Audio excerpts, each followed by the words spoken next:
थाने की रिक्शा, चेहरे पे दाढ़ी, आंखों में चश्मा, हाय एक झलक दिखलाए, कभी गुवाहाटी में छुप जाए। मेरी नजर से तुम देखो, गद्दार नजर वो आए। थाने की रिक्शा, चेहरे पे दाढ़ी, आंखों पे चश्मा, हाय। एक चर्चित कॉमेडियन कुणाल कामरा का नाम सारे मीडिया में गूंजता रहा। कुणाल कामरा ने क्या किया था? कुणाल कामरा ने यश चोपड़ा की मशहूर फिल्म दिल तो पागल है कि एक गाने की पैरोडी बनाई और उस पैरोडी को अपने शो में सुना दिया। उस पैरोडी को सुनते ही एकनाथ शिंदे की शिवसेना को मिर्ची लग गई, एकनाथ शिंदे को मिर्ची लग गई और फिर कुणाल कामरा के खिलाफ एक एफआईआर दर्ज की गई। कुणाल कामरा को भागकर पांडिचेरी जाना पड़ा और शिवसेना के लोग कुणाल कामरा के उस खार स्थित उस स्टूडियो के ऊपर टूट पड़े। उन्होंने उसको तोड़ फोड़ के पूरी तरीके से ध्वस्त कर दिया। 12 लोगों की गिरफ्तारी भी हुई और इसके बाद पूरे देश में हंगामा मच गया। अभिव्यक्ति की स्वतंत्रता का सवाल खड़ा हुआ। कॉमेडी का लोकतंत्र से क्या संबंध है? सत्ताधारी लोगों को कितनी आलोचना बर्दाश्त करनी चाहिए, कितनी नहीं बर्दाश्त करनी चाहिए, इस बात के ऊपर गर्मागर्म चर्चाएं होने लगी। आप नहीं समझ पाएंगे कि इस मसले का महत्व क्या है जब तक कि मैं आपको वो पैरोडी सुना ना दूं। वो पैरोडी आज सभी चैनलों पर सुनाई जा रही है, इसलिए उसको सुनाने में कोई दिक्कत नहीं है। आप ध्यान से सुनिए, पैरोडी सुनते ही आप समझ जाएंगे कि यश चोपड़ा के फिल्म के किस गाने की ये पैरोडी है। पैरोडी सुनिए। ठाणे की रिक्शा, चेहरे पे दाढ़ी, आंखों पे चश्मा, हाय।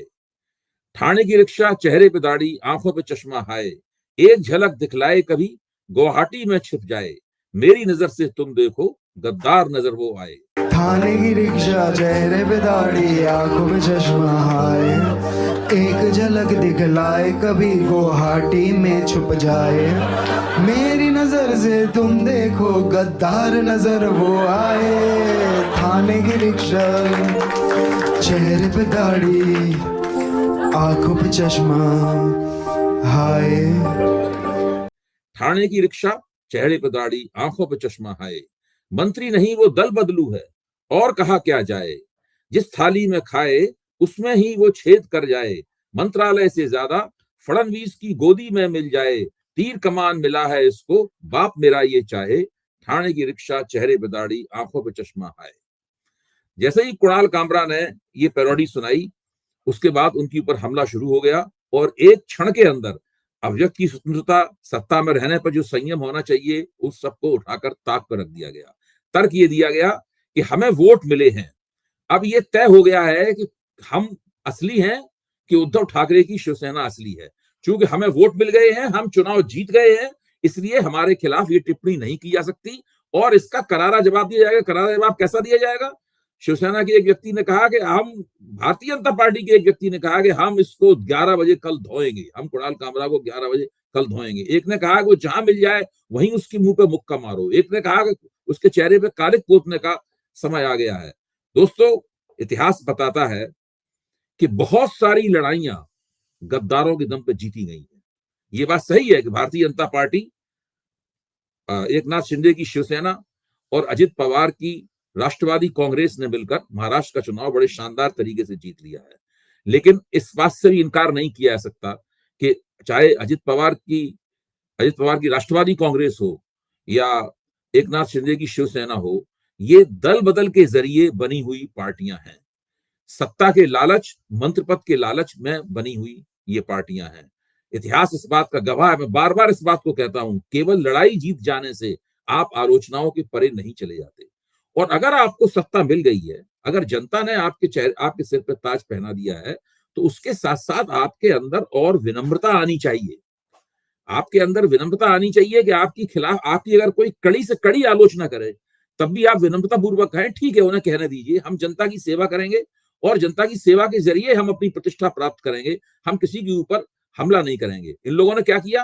कानून का भी सहारा लिया और गुंडागर्दी का भी सहारा लिया।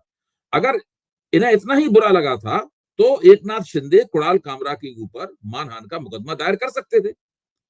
अगर एकनाथ शिंदे स्वयं मुकदमा नहीं दायर करना चाहते तो ये अपने किसी पदाधिकारी या अपने कार्यकर्ता के जरिए मुकदमा दायर करवा सकते थे। लेकिन ये सब न करके उन्होंने एफआईआर भी दर्ज कराई और साथ में उनके ऊपर हमला भी किया, हिंसा भी की और लगातार मौखिक हिंसा अभी भी जारी है।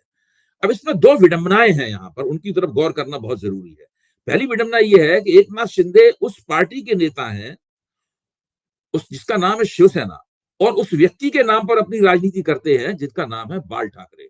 बाल ठाकरे शिवसेना बनाने से पहले फ्री प्रेस जर्नल नाम के महाराष्ट्र के अंग्रेजी के अखबार में कार्टूनिस्ट हुआ करते थे, और उनके कार्टून राजनेताओं की बहुत ही कटु आलोचना के लिए जाने जाते थे।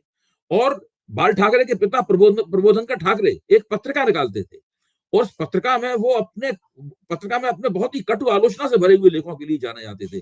आज अगर बाल ठाकरे होते तो उन कार्टूनों के कारण उनके खिलाफ एफआईआर दर्ज कर गई होती, और उनके घर पर जिस नेता की वो आलोचना करते उसके समर्थकों द्वारा हमला कर दिया होता।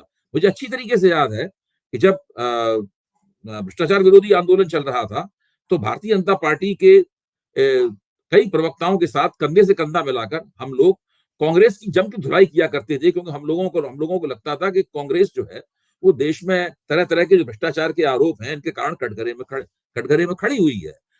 लेकिन कांग्रेस ने हम लोगों के खिलाफ आज तक कभी कोई कार्रवाई नहीं की, एक शब्द भी नहीं कहा उन्होंने, कभी उन्होंने एफआईआर भी दर्ज नहीं की। लेकिन जब से भारतीय जनता पार्टी और नरेंद्र मोदी का निजाम इस देश में आया है, तब से आलोचकों के खिलाफ कार्रवाइयां शुरू हो गई हैं।